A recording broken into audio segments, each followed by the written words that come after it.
Antonio Gramsci, മഹാനായ communist നേതാവ്. Mussolini ഗ്രാംഷിയെ ജയിലിലടച്ചു.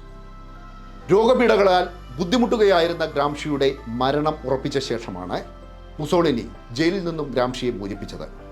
പക്ഷേ ഗ്രാംഷി ഉടനെ വിട പറഞ്ഞു. അന്ന് ഗ്രാംഷി മരിച്ചില്ലായിരുന്നെങ്കിൽ ഇറ്റലി ചുവക്കുമായിരുന്നു.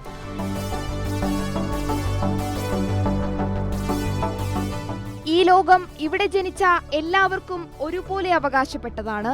ആത്മാഭിമാനത്തോടെ ഇവിടെ ജീവിക്കാനുള്ള സാഹചര്യം ആരുടെയും ഔദാര്യമല്ല, അത് നമ്മുടെ ഓരോരുത്തരുടെയും അവകാശമാണ്. ആദ്യത്തെ ഫിലിം ഷോ കാണാനായിട്ട് വന്ന പി.കെ. റോസി എന്ന നായികയായിട്ട് അഭിനയിച്ച നടിയെ ഇറക്കി വിടുകയായിരുന്നു. അതൊരു ദളിത് സ്ത്രീയായിരുന്നു, കർഷക തൊഴിലാളിയായിട്ടുള്ള സ്ത്രീയായിരുന്നു. അതുമാത്രമല്ല, അവരുടെ വീടിന് തീ വെച്ചു. വീടിന് തീ വെച്ചിട്ട് അവർ പ്രാണൻ കൊണ്ട് ഓടി രക്ഷപ്പെടുകയായിരുന്നു. അപ്പോൾ ആദ്യമായി സിനിമയിൽ വന്ന സ്ത്രീക്ക് പോലും ഇതായിരുന്നു അനുഭവം. പിന്നീട് നമ്മൾ അറിഞ്ഞതും അറിയാത്തതുമായ എത്രയോ അനുഭവങ്ങളുണ്ട്. തമിഴ്നാട്ടിലെ കൊടുമ്പക്കം എന്ന സ്ഥലത്ത് ഈ സിനിമയിൽ ആകർഷിക്കപ്പെട്ടു പോയ എത്രയോ സ്ത്രീകൾ, എത്രയോ സഹോദരിമാർ നശിച്ചു പോയിട്ടുണ്ട്. എന്തായാലും ഇപ്പോഴെങ്കിലും ഇത് പുറത്തു വരുന്നത് വളരെ പ്രധാനപ്പെട്ട ഒരു കാര്യമാണ്. അതുമാത്രമല്ല, പുതിയ തലമുറയിൽപ്പെട്ട കുട്ടികൾ നന്നായിട്ട് നല്ല വിദ്യാഭ്യാസമുള്ളവരാണ്. അതുകൊണ്ട് അവർ ചെഗുവേരയെ ഉദ്ധരിക്കുന്നു. അതുപോലെയുള്ള വലിയ വായനയുടെ വലിയ പ്രതിഫലനങ്ങൾ ഉണ്ടാകുന്നു. സിനിമയിൽ അഭിനയിക്കാനായിട്ട് പുത്തനായിട്ട് പോകുന്ന കുട്ടികൾ, പെൺകുട്ടികൾ ഉന്നത വിദ്യാഭ്യാസമുള്ളതാണ്. എംടെക് കഴിഞ്ഞ MBBS കഴിഞ്ഞ ഒക്കെയാണ് ഈ രംഗത്തുള്ളത്. അതൊരു വലിയ സന്തോഷമുള്ള കാര്യമാണ്. അവർക്ക് തീർച്ചയായിട്ടും പുരുഷാധിപത്യത്തെ നേരിടാൻ സാധിക്കും.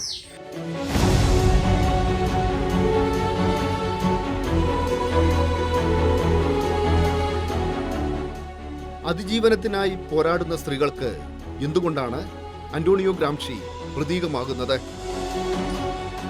Товарищи, рабоче-крестьянская революция, о необходимости которой все время говорили большевики, совершилась!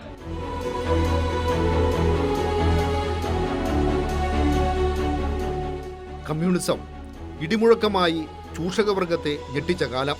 മാർക്സും ഏംഗൽസും ലെനിനുമെല്ലാം ബൂർഷ്വാവർഗത്തിനെതിരെ തൊഴിലാളികളെ സംഘടിപ്പിച്ച കാലത്ത് കമ്മ്യൂണിസ്റ്റ് പാർട്ടിയുടെ ധീരനായ നേതാവായിരുന്നു അന്റോണിയോ ഗ്രാംഷി. ഇറ്റാലിയൻ കമ്മ്യൂണിസ്റ്റ് പാർട്ടിയുടെ സ്ഥാപക നേതാവ്, കമ്മ്യൂണിസ്റ്റ് പണ്ഡിതൻ, തത്വചിന്തകൻ. ഇതിനെല്ലാം അപ്പുറം ഗ്രാംഷിയുടെ ജീവിതം നീതിക്കായി പോരാടാൻ ഇറങ്ങുന്നവർക്കെല്ലാം ആവേശമാണ്. ഒരേ സമയം ശാരീരിക വെല്ലുവിളികളുമായും ദാരിദ്ര്യവുമായും മല്ലിട്ട ബാല്യകാലം. സ്കൂൾ വിദ്യാർത്ഥിയായിരിക്കെ അച്ഛൻ ജയിലിലായി. അതോടെ ഗ്രാംഷിയുടെ വിദ്യാഭ്യാസം മുടങ്ങി. കുട്ടിക്കാലത്ത് കുടുംബം പുലർത്താനായി കഠിനമായ തൊഴിലുകൾ ചെയ്യേണ്ടി വന്നു. 4 വർഷക്കാലം പഠനം മുടങ്ങി. പിതാവ് ജയിൽ മോചിതനായ ശേഷമാണ് വിദ്യാഭ്യാസം തുടർന്നത്. കുട്ടിക്കാലത്ത് തന്നെ സാഹിത്യത്തിൽ തൽപരനായി. വിശാലമായ വായനയും ചുറ്റുപാട് നടക്കുന്ന ജീവിത പ്രശ്നങ്ങളെ നീതിബോധത്തോടെ വിശകലനം ചെയ്യാനുള്ള മാനുഷിക ബോധവുമാണ് ഗ്രാംഷിയെ ഒരു കമ്മ്യൂണിസ്റ്റാക്കി പരുവപ്പെടുത്തിയത്. വിദ്യാഭ്യാസം പൂർത്തിയാക്കിയ ഗ്രാംഷി മോസ്കോവിലേക്ക് പോയി. കമ്മ്യൂണിസത്തെക്കുറിച്ചും സോഷ്യലിസത്തെക്കുറിച്ചും ആഴത്തിൽ പഠനം നടത്തി. 1924 ഇറ്റാലിയൻ കമ്മ്യൂണിസ്റ്റ് പാർട്ടിയുടെ സെക്രട്ടറിയായി ഗ്രാംഷിയെ തെരഞ്ഞെടുത്തു. ഗ്രാംഷിയുടെ നേതൃത്വത്തിൽ നടന്ന തൊഴിലാളി പ്രക്ഷോഭങ്ങൾ ഇറ്റലിയിൽ പ്രകമ്പനം കൊണ്ട കാലം. ഗ്രാംഷി ഇറ്റാലിയൻ പാർലമെന്റിലെ പ്രതിപക്ഷ നേതാവായി. പാർലമെന്റിൽ ഗ്രാംഷി നടത്തിയ പ്രസംഗങ്ങൾ നിസ്വവർഗത്തിന് വേണ്ടി ശബ്ദിച്ചവരിലെല്ലാം ആവേശം വിതച്ചു. പക്ഷേ ബൂർഷ്വാവർഗവും ഫാസിസ്റ്റുകളും ഇറ്റലിയിൽ ശക്തരായിരുന്നു. മുസോളിനിയായിരുന്നു അവരുടെ നേതാവ്. 1992 ഫാസിസ്റ്റുകളുടെ നേതാവായിരുന്ന മുസോളിനി ഭരണം പിടിച്ചു. അതോടെ കമ്മ്യൂണിസ്റ്റുകാർക്കെതിരെ നരനായാട്ടുകൾ നടന്നു. ഗ്രാംഷിയെ 20 വർഷത്തേക്ക് ജയിലിലടച്ചു. രോഗപീഠകൾ ഗ്രാംഷിയെ വല്ലാതെ തളർത്തി. ഗ്രാംഷി മരിക്കുമെന്നായപ്പോൾ ഫാസിസ്റ്റുകൾ അദ്ദേഹത്തിന്റെ ശിക്ഷാകാലാവധി വെട്ടിച്ചുരുക്കി. Gramsci jail മോചിതനായി.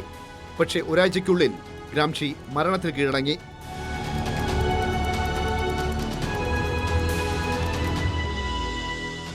ജയിൽവാസത്തിനിടെ ഗ്രാംഷി എഴുതിയ കുറിപ്പുകൾ മരണശേഷമാണ് പുറം ലോകമറിഞ്ഞത്. മരണാനന്തരം ഗ്രാംഷിയുടെ ജയിൽ കുറിപ്പുകൾ കമ്മ്യൂണിസ്റ്റ് പാർട്ടി പ്രസിദ്ധീകരിച്ചു. ആ കത്തുകൾ ഫാസിസ്റ്റ് വിരുദ്ധ ചിന്തയുടെ കലവറയാണ്. പതിറ്റാണ്ടുകൾക്കിപ്പുറവും ഗ്രാംഷി നീതിക്കായി പോരാടുന്നവർക്കെല്ലാം ആവേശമാണ്. ഗ്രാംഷിയൻ ചിന്തകൾ ഊർജമാണ്, ചെറുത്തുനിൽപ്പിനുള്ള ആയുധമാണ്.